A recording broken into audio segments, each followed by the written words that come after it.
Wir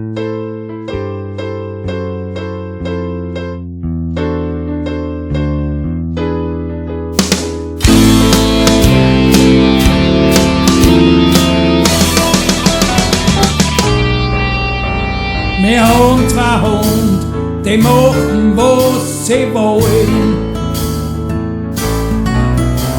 Ich steh auf sie, doch sie machen nicht, was sollen. Sie schmusen und sie spülen und sie haben mich gern.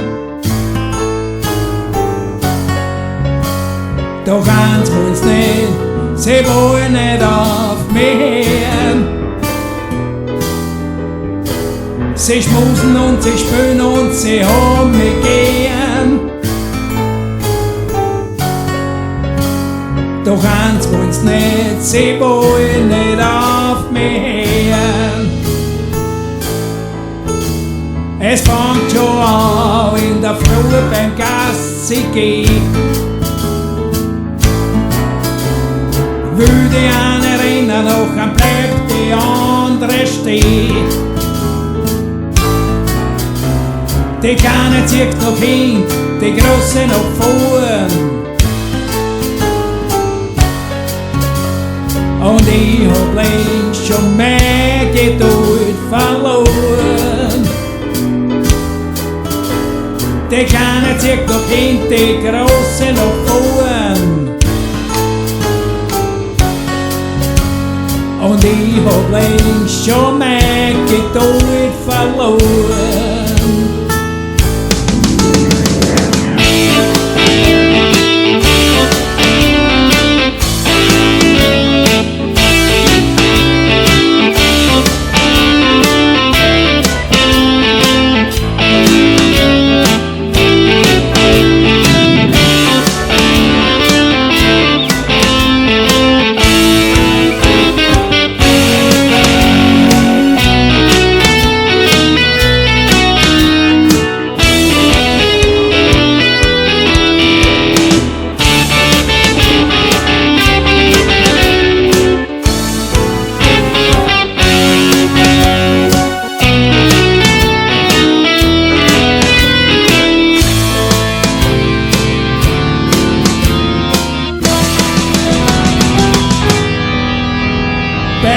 Im Bett, da finden's die Hunde recht schön.